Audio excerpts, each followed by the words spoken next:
विधान परिषदेतून विरोधी पक्षनेते अंबादास दानवेंचं झालं निलंबन. सत्ताधारी विरोधकांमधले आरोप प्रत्यारोप, येणारी विधान परिषद निवडणूक या सर्व विषयांवर बोलण्यासाठी झिरो अवरमध्ये उपस्थित आहेत विधान परिषद उपसभापती डॉक्टर नीलम गोऱ्हे.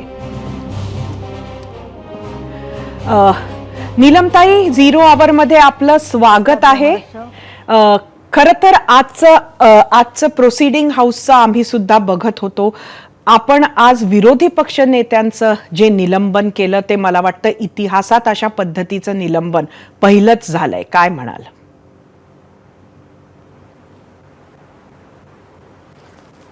एक तर गेली जवळजवळ 20 वर्ष मी विधान परिषदेमध्ये आहे आणि विधानसभा आणि विधान परिषदेच्या वेगवेगळ्या 4 टर्म्स यामध्ये साधारणपणे 1000 आमदारांचं वेगवेगळ्या वेळची भाषणं आणि वर्तन आम्ही स्वतः निरीक्षण केलेलं आहे.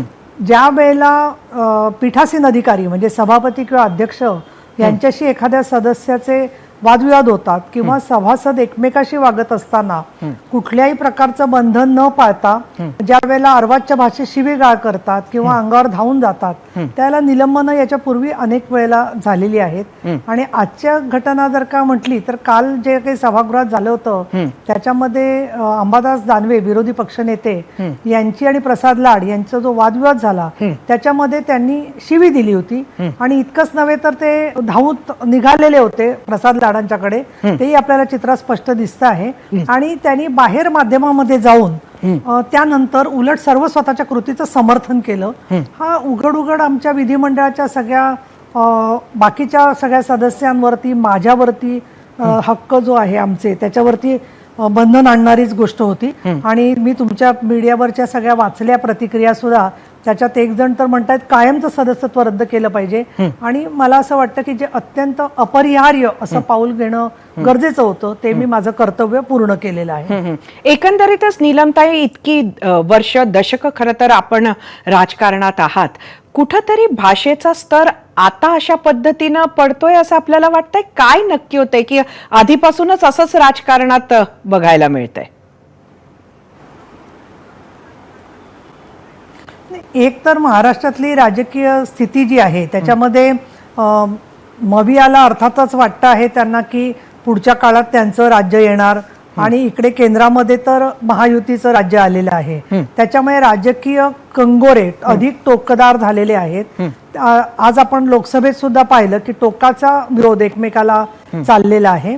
दुसरं भाषेचं म्हणाल तर भाषा अनेक प्रकारांनी वापरली जाते, परंतु आज आपण जेव्हा 50% आरक्षण महिलांचं बोलतो आहे आणि तुमच्यासारख्या किंवा शेकडो महिला आज माध्यमांमध्ये किंवा इंडस्ट्रीजमध्ये किंवा सामान्य अगदी मजूर स्त्रिया म्हणून सुद्धा काम करतायत, अशा वेळेला त्यांना हे सर्व शब्द ऐकाच लागत असतात. पण तरी आपण याच्यामध्ये जेव्हा आई बहिणीवरून शिव्या देतो त्यावेळेला स्त्रीचाच आपण अपमान करत नसतो तर त्या पुरुषाचा अपमान करण्यासाठी स्त्रीला साधन म्हणून तिचा अपमान करत असतो. हा संस्कार फक्त प्रश्न नाहीये, तर खरं सांगायचं तर हा आपल्या IPCच्या पूर्वीचं आता ते बदलली आहेत कलम जी आहेत ती, त्याच्यानुसार म्हटलं तर एक अश्लीलतेचा सुद्धा एक भंग होतो आहे. स्त्रीला चीड येईल, तिला संताप येईल अशा पद्धतीचं वर्तनच फक्त ते नाहीये, तर अश्लीलतेमध्ये आणि विनयभंगात सुद्धा ते मोडत आहे. पण माझ्या अधिकारामध्ये हे घडल्यामुळे मी निलंबनाचं आयुध घेतलं हातामध्ये. अर्थात त्याला संसदीय कार्य विभागाचा तो प्रस्ताव असतो आणि मी तो त्याची प्रत्यक्षामध्ये तो संमत करत असते. आणि म्हणून मला असं वाटतं की स्तर महत्वाचं म्हणजे अशा प्रकारच्या भाषेचं उदात्तीकरण होत आहे आणि ते काही नेते मंडळी वारंवार करतायत. त्या पार्श्वभूमीवरती मुख्यमंत्री एकनाथ शिंदे, उपमुख्यमंत्री देवेंद्र फडणवीस, संसदीय कार्यमंत्री चंद्रकांतदादा पाटील किंवा आमचे दुसरे उपमुख्यमंत्री अजितदादा पवार आणि बाकीचे सगळे नेते मंडळी यांनी फार ठाम भूमिका घेतली आणि त्याच्यामुळे हे सगळं सभागृहामध्ये करणं जे आहे ते आम्हाला योग्य वाटलं असं मला सांगावं असं वाटतं. पण नीलमताई, उद्धव ठाकरेंनी आज माफी मागितली. त्यांनी मान्य केलं की हे निलंबन करण्याचा अधिकार आपला आहे, मात्र त्यांचं म्हणणं असं होतं की प्रस्तावावर चर्चा होणं अपेक्षित होतं.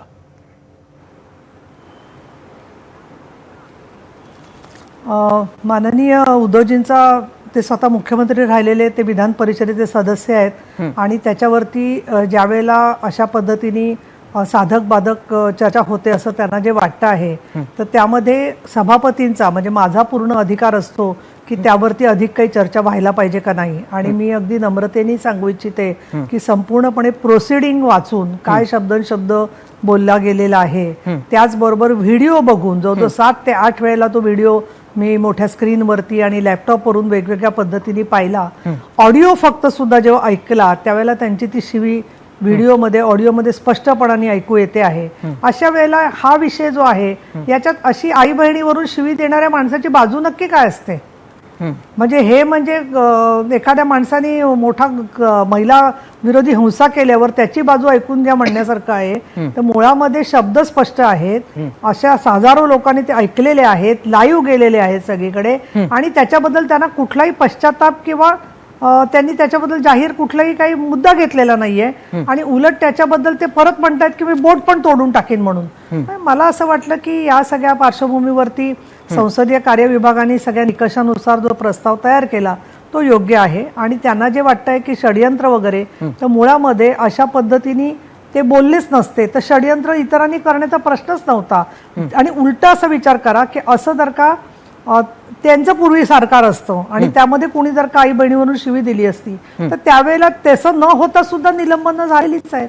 त्यामुळे निलंबन होणं हे विधिमंडळाच्या कामकाजामध्ये अत्यावश्यक बाब ठरलेली आहे असं आज तरी चित्र झालेलं आहे. नीलमताई, एक दुसरा विषय सुद्धा आहे. येणाऱ्या काळात परत एकदा विधान परिषदेची निवडणूक आहे आणि जागा कमी उमेदवार जास्त असं झालंय.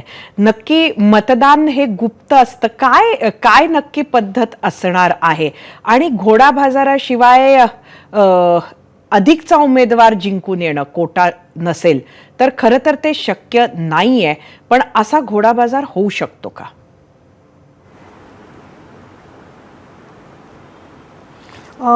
एक तर असं आहे की विधान परिषदेच्या निवडणुका सुद्धा राज्यसभेच्या जशा उघड मतदान पद्धतीने होतात, म्हणजे मतपत्रिका स्वतःच्या पक्षाच्या व्हीपला दाखवावी लागते आणि मग मतदान करावं लागतं.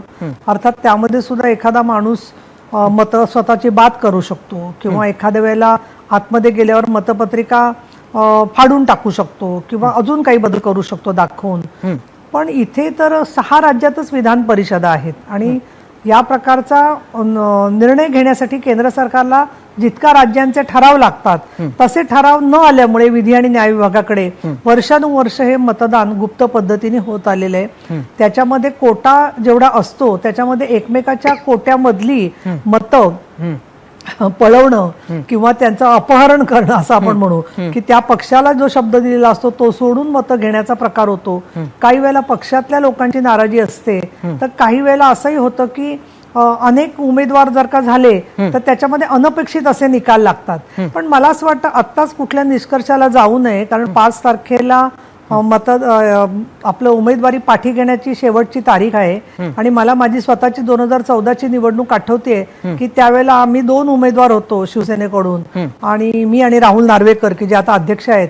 आणि त्यावेळेला पक्षाने त्यांना सांगितलं की तुम्ही पाठी घ्या आणि त्यांनी पाठी घेतलं अर्ज आणि बिनविरोध निवडणूक झाली. त्यामुळे कुठलाही एका पक्षाने त्याच्याबद्दलची जी काय भूमिका असेल त्यातला उमेदवार व्यक्तिगतरित्या किंवा पक्ष आज सुद्धा पासून ह्या सगळ्या चर्चांचा विचारविनिमय झालेला असतो आणि जो समजा एका पक्षाने पाठी घेतला तर त्याबद्दल त्याला दुसरीकडून काहीतरी व्यवस्थित पद्धतीचं स्थान असेल तरच ती व्यक्ती पाठीमागे घेत असते. आणि म्हणून मला असं वाटतं की महाराष्ट्रातील सगळी नेते मंडळी सुजाण आहेत, त्यांचे कसे कौटुंबिक वैचारिक आणखीन जिव्हाळ्याचे संबंध आहेत हे देखील आपल्याला चित्र दिसलेलं आहे. आणि म्हणून परिपक्वतेचा निर्णय म्हणून समजा बिनविरोध झाली तर चांगलं आहे, पण नाही झाली तरी लोकशाहीमध्ये प्रत्येक गोष्टीला तुम्हाला तयार व्हावं लागतं. अर्थात सभापती आणि पीठासीन अधिकारी म्हणून आमचा याच्यात संबंध फक्त निवडून आलेल्या उमेदवारांना शपथ देण्याचा एवढाच असतो, कारण विधानसभेचे आमदार याच्यामध्ये मतदान करत असतात. नक्कीच नीलमताई, आपले खूप खूप धन्यवाद. आपण 0 आवर मध्ये आलात आणि अत्यंत सविस्तर अशा आमच्या प्रश्नांची उत्तरं दिलीत. आम्ही विचारलेल्या प्रश्नावर आता तुम्ही दिलेला कौल पाहण्यासाठी जाऊया आपल्या पोल सेंटरला. परत एकदा आजचा प्रश्न सांगते. अंबादास दानवेंची विधान परिषदेत शिवीगाळ. 5 दिवसांसाठी निलंबन म्हणजे षडयंत्र.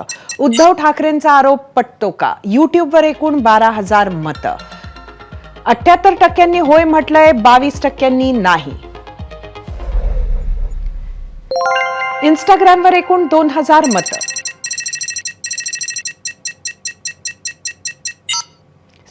70% होय म्हटलंय, 30% नाही. फेसबुकवर एकूण 1,500 मतं.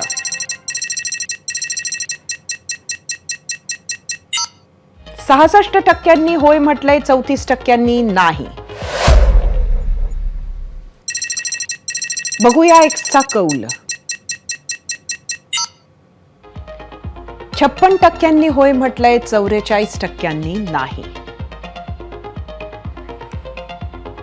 गेल्या काही वर्षातील सर्वात अनिश्चित वातावरणात यावेळची विधान परिषद निवडणूक होत आहे. पक्ष फुटले आहेत, मन दुबंगली आहेत. कोणता आमदार कुणाकडे आहे किंवा कधी कुणाकडे जाईल कोणीही निश्चितपणे सांगू शकत नाही अशी स्थिती आहे. अशा वातावरणात उद्धव ठाकरेंनी आपले विश्वासू मिलिंद नार्वेकर यांना परिषदेच्या आखाड्यात उतरवलं आहे. यामागे काहीतरी निश्चित विचार, काहीतरी रणनीती नक्की असेल असं आपण मानू शकतो.